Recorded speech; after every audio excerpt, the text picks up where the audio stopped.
So, good afternoon. Good morning, everybody. It's a pleasure to have the sermon continue. Thank you, Pastor Nick, for having the opportunity here to talk to you about space and blockchain. My first question is basically to you. Please raise your hand if you have ever been into space. Yeah, I've seen not everybody visited the coffee shop here, but actually, you should have raised, all of you should have raised your hands because we are in space. We are here as astronauts on planet Earth, whizzing around this small star called the Sun at 30 kilometers per second. And we're, with all our astronauts, we're flying here around the Sun. So we are actually in space. But actually space as we know it is starting 100 kilometers above our head. That's the legal definition of space. It's a place where there is extreme vacuum. No vacuum on Earth can parallel the vacuum in space. There is extreme temperatures, high temperatures, low temperatures. There is extreme radiation, so it's very unkind to us humans or any biological material that is that wants to go there.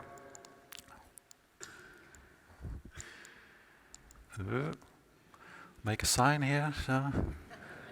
No.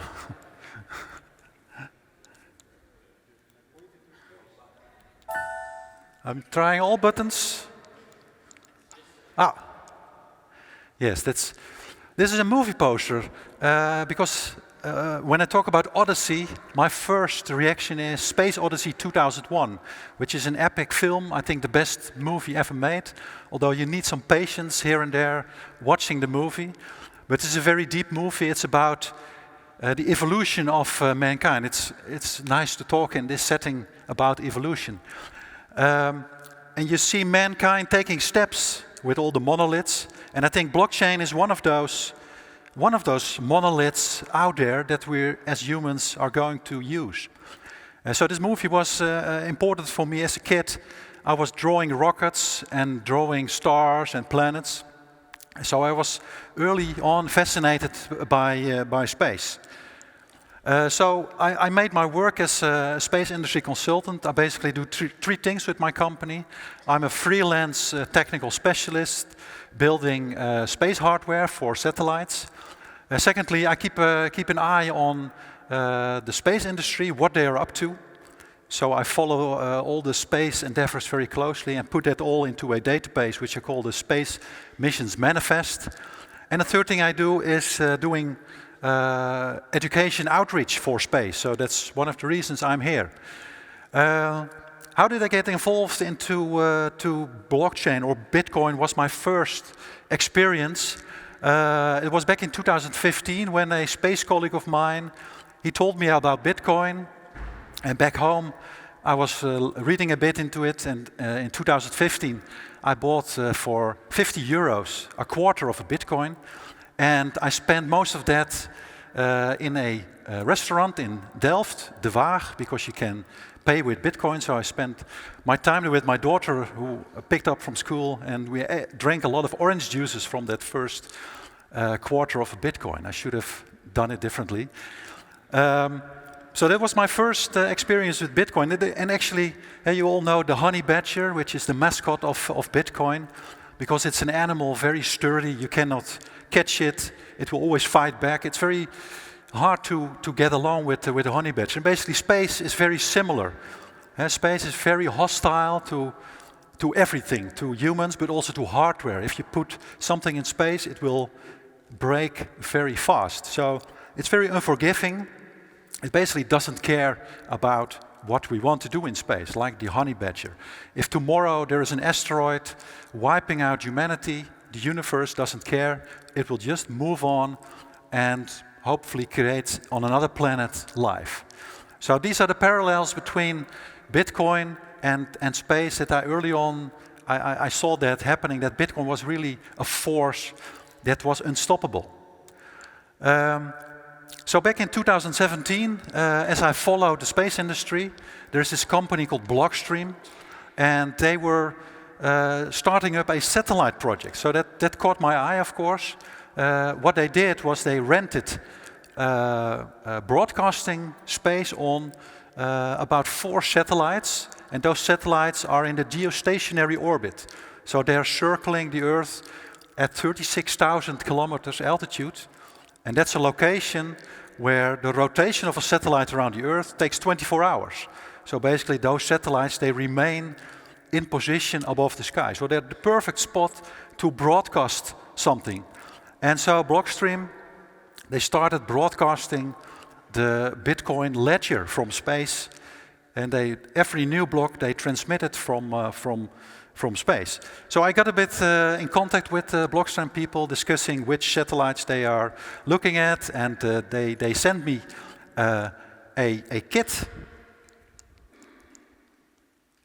Oh, sorry, this is actually the coverage they now have. So there is now 5 satellites. Actually, they added a satellite above Southeast Asia. And for you to know, these are not, they call them Blockstream satellites, but they are satellites for many other applications. So many customers are using these satellites. They just rented some broadcasting space on these 5 satellites and are now transmitting. And you see basically the coverage of those satellites, and not everywhere you can receive the signals from these satellites. So the mainland is being targeted. So they sent me this kit to try out, to see if also in Europe, with the cheapest hardware that is possible, I could build up a antenna and start to receive the signal from the Telstar 11N satellite. And that's a satellite that's somewhere above the Atlantic, before the coast of Brazil. And that is a satellite that has 3 beams. It looks at Africa, it looks at Europe, and it looks at North America. So I was looking at that satellite. I have to point it very low to the horizon. And because of the design of the dish, which is an off-axis parabola, it almost looks as if I'm looking down, but actually I'm looking a bit up. And I was able to get the signal into my computer. And so this is basically the latest result I have. And you see here that I have received the latest block from the satellite. But you also see that my bitrate is very low. So I'm about to improve my setup to get to a better data and to be able to synchronize the Bitcoin ledger without using any terrestrial signals. Of course, in the Netherlands, that's very silly almost, because we have abundant 4G, we have abundant Wi-Fi everywhere. But this is purely done on the satellite connection. So this is one of the reasons Blockstream has pushed this forward, because they say not everywhere there is 4G, not everywhere there is Wi-Fi, and people want privacy.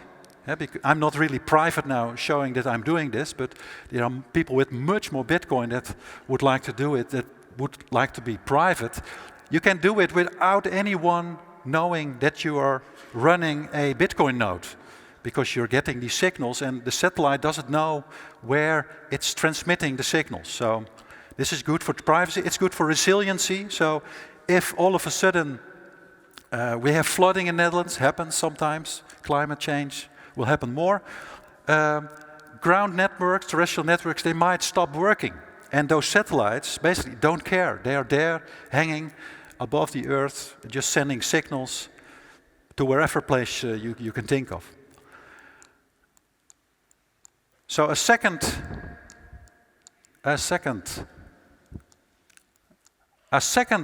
thing they thought to do with those satellites, because they have created this gateway to those 5 satellites in orbit. So in parallel of doing the Bitcoin ledger through these satellites, they've also set up an API.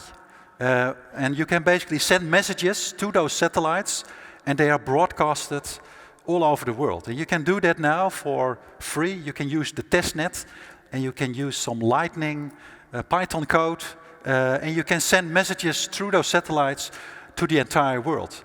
And they are now experimenting with that. And actually, where they want to go is that through those Lightning protocol, they can, in the future, charge users by sending data. And with the Lightning protocol, you can still be private. So you can distribute global messages for a little money in the future. Now it's free, but for very little money. And I think for some of the people in the audience, this might be interesting to look into. And to this API, it's still in beta and they're still improving it, but I think, yeah, there could be many applications of being able to broadcast globally messages. So what more could space bring to blockchain? So I'm a bit conservative about that, and I see very limited use in doing mining in space for coins, because of, I mean, why would you bring that to space? It's not logical. So one thing that could be really of use for blockchain is that all those navigation satellites, they are in space. There is the GPS, the US military-owned global navigation system. There is Galileo, the European system, which is the best performing system as there is now. The Chinese have Baidao. You can also receive that. The Russians, they have GLONASS. So and the Indians are also doing something. So there's about 4.5 constellations of providing navigation signals. So that can help maybe in securing that somebody is at some location and really being the person that is there doing a transaction. You can use those signals. Another thing, we've seen that in the previous presentation also, there is a lot of data coming in on Earth observation. So there's many satellites circling the Earth, doing radar imaging, doing optical imaging, doing spectral imaging, doing all kinds of stuff, measuring things that are happening all over the globe. And this data is about to explode.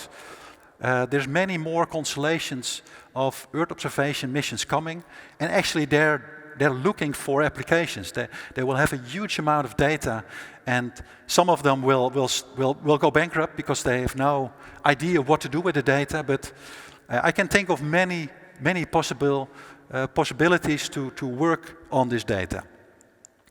And a third application where space can really help blockchain is by providing global connectivity. That's basically what Blockstream satellite is doing.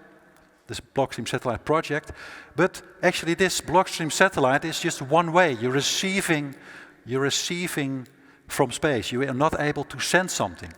So the next level, they're working on it, looking at constellations of low Earth orbit satellite communication systems like Iridium, and they're going to send to Iridium transactions basically. That's their plan. But I think my plan is to not be dependent on Iridium, which is a US company. You need a subscription with Iridium to send your stuff to those satellites. You basically need a subscriptionless service where you don't need terrestrial connectivity at all and be able to send transactions whenever you wish. And so I think there is still room to improve in this niche market of making global connectivity work.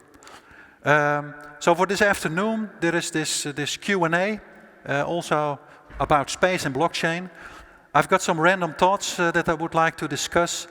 It's also how to define, for example, that something really happens in space. So imagine you're sending a transaction to a satellite, and that satellite is then taking that transaction and sends it forward to the ground or to another satellite. How can you put something next to that signal that really signs that this happened in space, that it really passed through this satellite. This satellite has a unique signature that cannot be spoofed. And I think the way to do it is to use the space environment.